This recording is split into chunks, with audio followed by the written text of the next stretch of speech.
Have you tried 23andMe? It can tell you all about your ancestors, genetic information, health, and traits. It's super easy, and the results are legit. You can find out all sorts of good little secrets about yourself. 23andMe reports do not diagnose disease or describe overall likelihood of developing any disease. 23andMe tests selected genetic variants only. Visit 23andMe.com/deathbattle for important test information. Order your health and ancestry kit at 23andme.com/deathbattle, and you can meet your genes in over 125 personalized genetic reports. That's the number 23andme.com/deathbattle.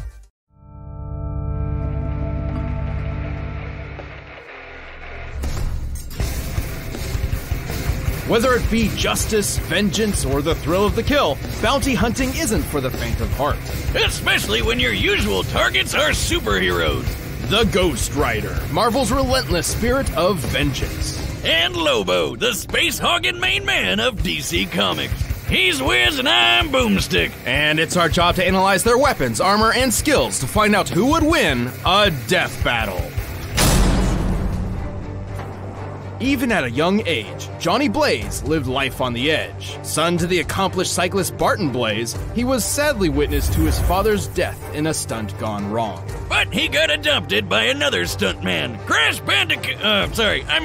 Simpson. It's no surprise that Johnny became a stunt performer himself until Crash's wife died in a stunt gone wrong. Only now apparently aware that motorcycles can be dangerous, Johnny swore to never perform again. And then Crash got cancer.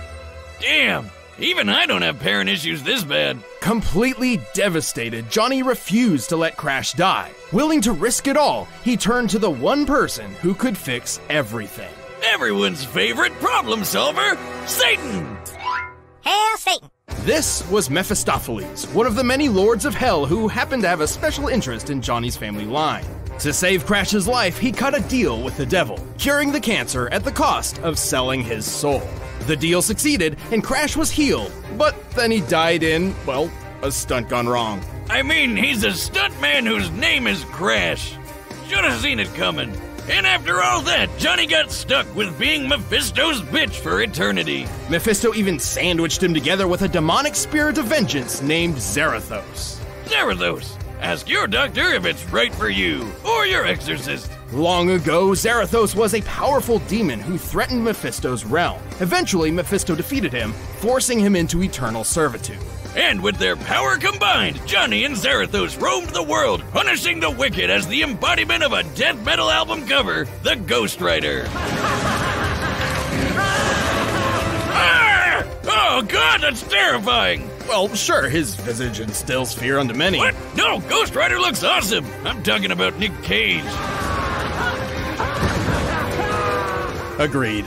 Anyway, as the Ghost Rider, he became one of the universe's greatest threats. He has superhuman strength and speed, and his skeletal body can regenerate from practically any amount of damage. And if Blaze's last name wasn't obvious enough, he can shoot fire! Oh, but not just any fire, hellfire. The best kind of fire. The kind that's infused with magic that burns not just your flesh, but bypasses conventional defenses to attack your very soul. He can throw fireballs, raise walls of flame, rain fire from the sky, and even conjure weapons and objects out of thin air, such as a demonic shotgun and an infinite stream of chains. And his badass ride, the Hell Cycle. This baby can look however Johnny wants, but he usually summons it as a panhead chopper.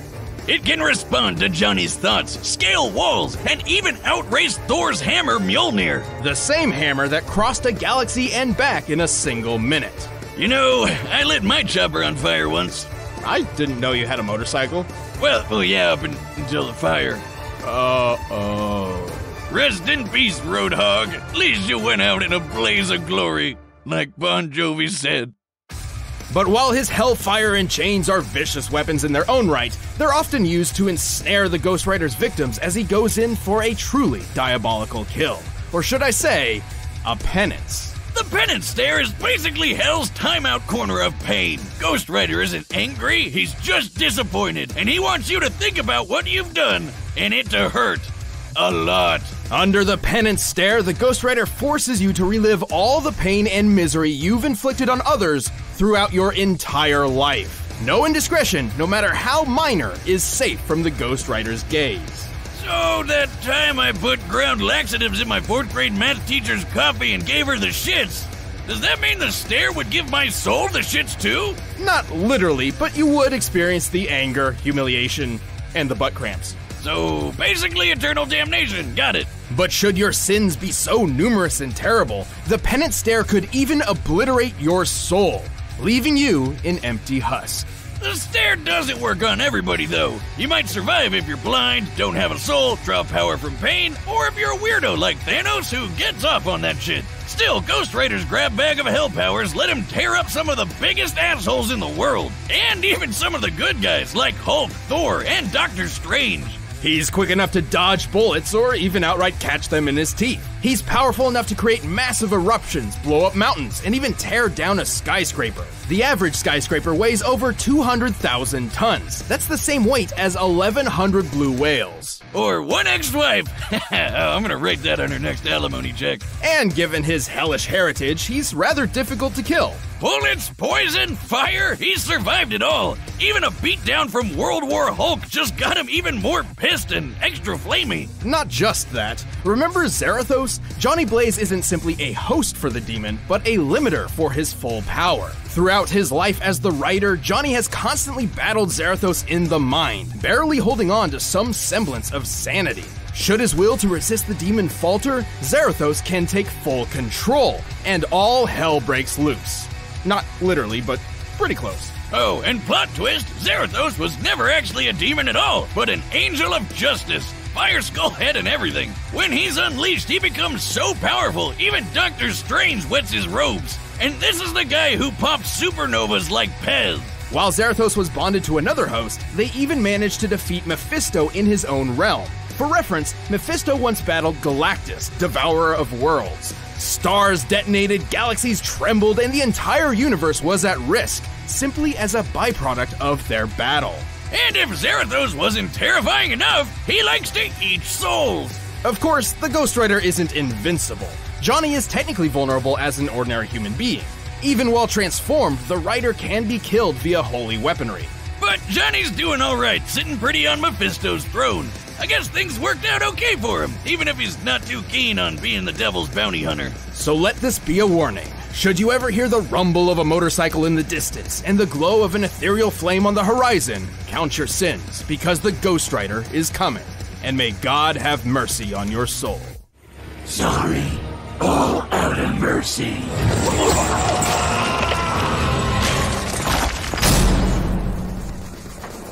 Let's turn the clocks back to a distant era of sin and debauchery.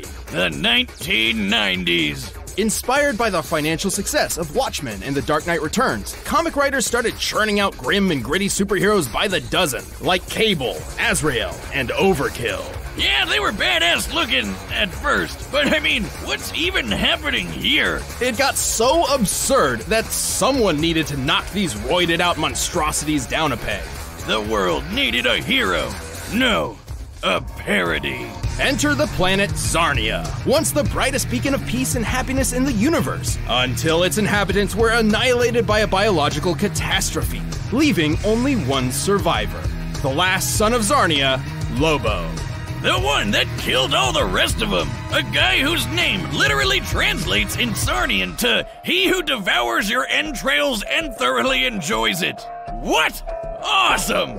Why wasn't I named that? Lobo is so unimaginably evil that his birth caused the midwife who delivered him to go insane. The first Zarnian to do so in 10,000 years. Some even think that Zarnia was so perfect and good, the universe made Lobo to balance things out. Hey, didn't you say the same thing about me when we first met, Wiz? That I did. Simply put, Lobo was unique and desired to be even more so. Thus, he ensured he was the only Zarnian alive in the universe. I fragged the rest of the planet for my high school science project. Gave myself an A.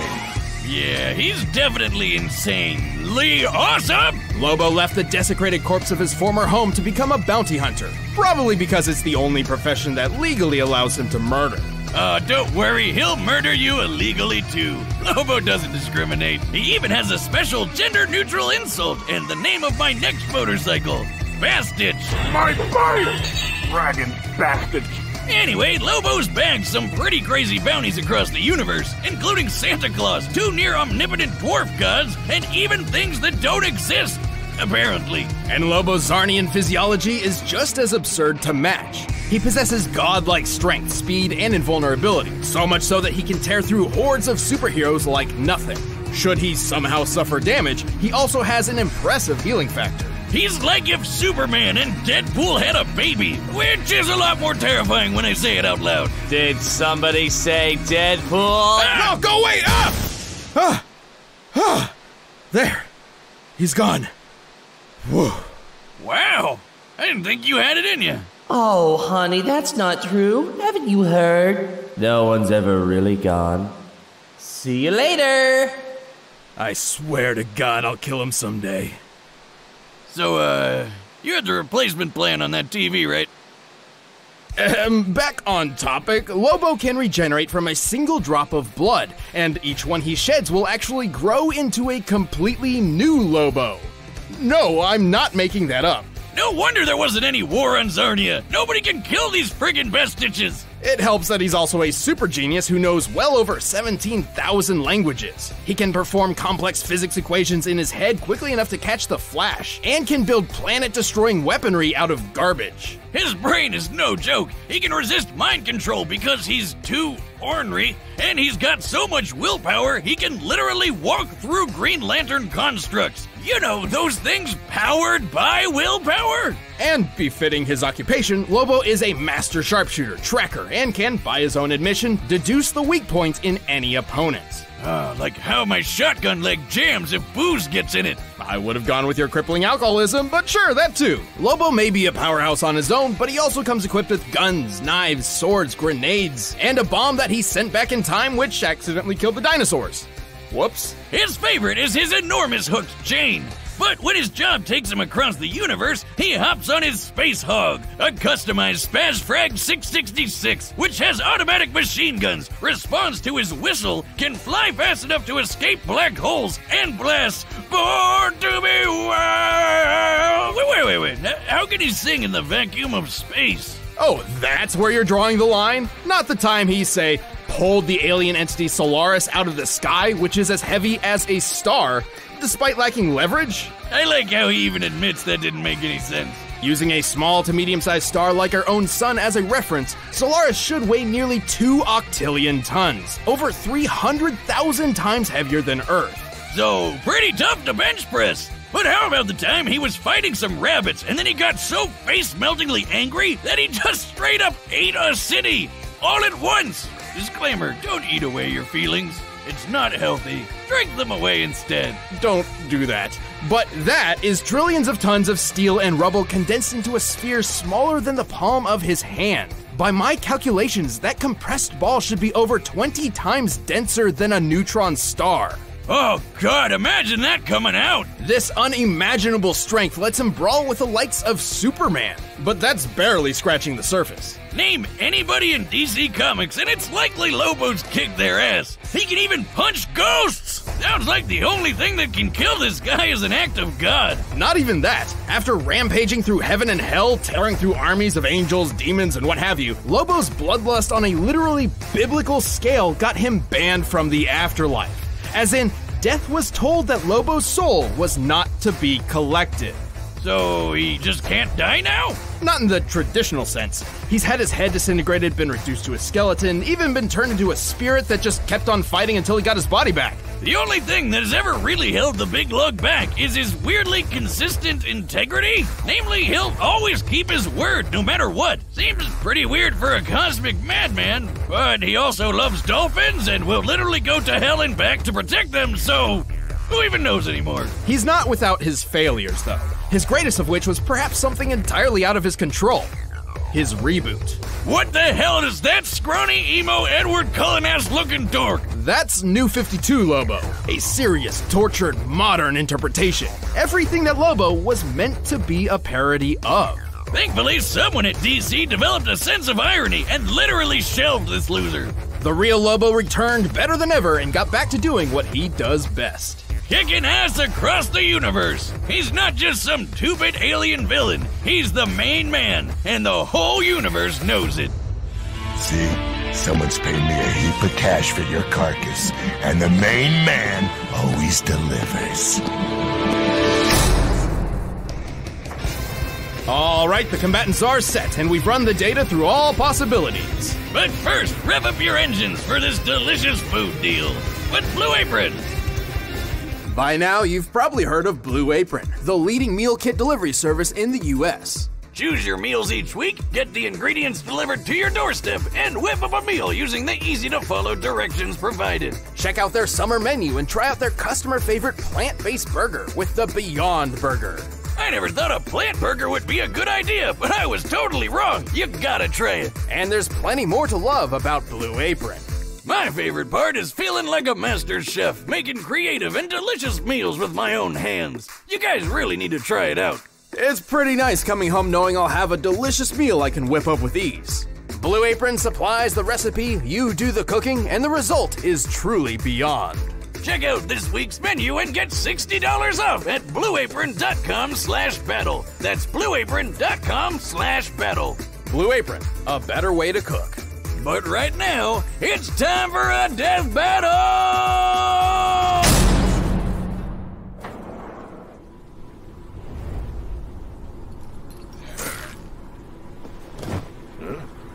What the frag?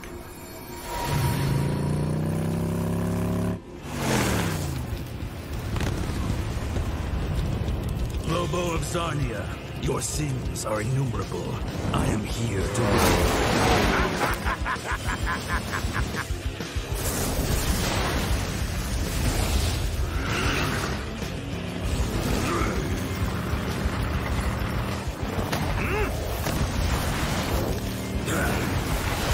Beetles, gaze my bounty! I'm gonna skull frack ya!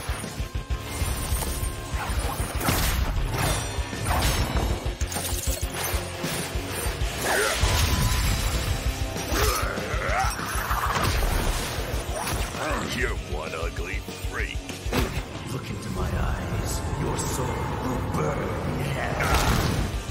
Is that a fact now?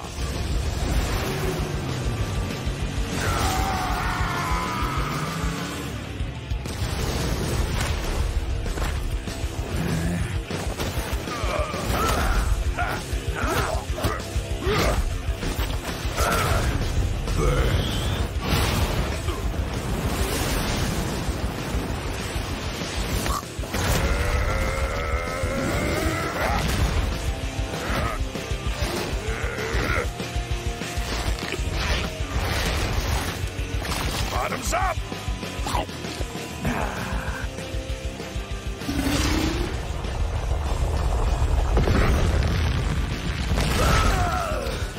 It's done.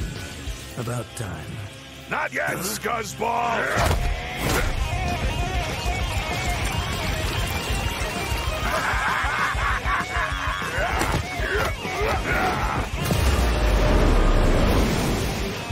You will all die screaming!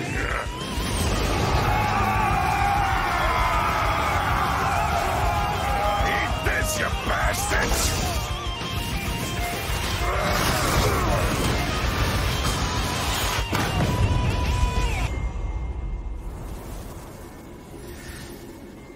Holy fraggaroli. I definitely ain't picking up that bounty now. Lobo of Zarnia, your sins are innumerable. I am here to wreak vengeance upon your soul.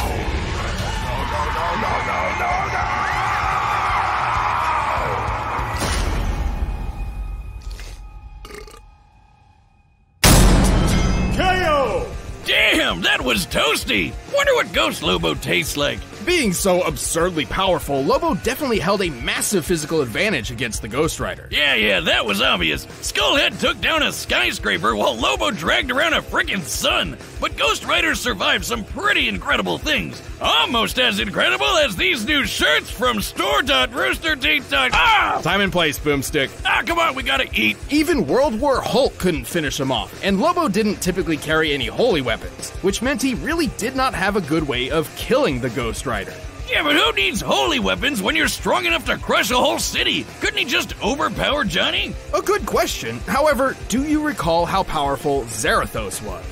Zarathos was an equal threat to Mephisto, whose battles tore apart the universe. Once the Ghost Rider released his true power, Lobo's physical advantages hardly mattered anymore. But hey, the main man was super smart and probably could have figured out Johnny's weaknesses. But how is he gonna escape to find a holy weapon somewhere when the Hell Cycle outraced Mjolnir? Which once crossed the Milky Way and back in under a minute, a feat more than 100 billion times faster than light. More than capable of keeping up with the Space Hog.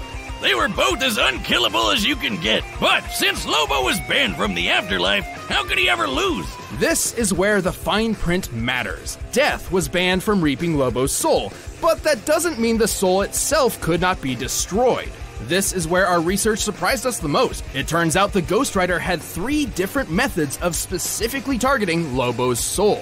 His Hellfire could hurt the soul directly, and since it ignores normal defenses, Lobo couldn't really stop it. With trillions of murders on Lobo's hands, the Penance Stare could wield extraordinary power against him. And while Lobo had a high pain tolerance, he did not enjoy fatalistic agony and unending torture so much that he'd survive all of that at once. Even if he did, Zarathos could just gobble up his soul for a quick snack. The end. Easy as that. Lobo was undeniably a difficult opponent to take on, but the Ghost Rider's cosmic might, unholy invulnerability, and soul-rending powers gave him the perfect tools to take out the main man. That poor bastard didn't stand a ghost of a chance. Sorry, I knew that was a Lobo. The winner is Ghost Rider. Thanks for watching this episode. If you want the battle music for yourself, you can get it by clicking the link down below. Also, if you like animated content, check out the new Rooster Teeth animation channel. Just click that box right over there. Got some great stuff.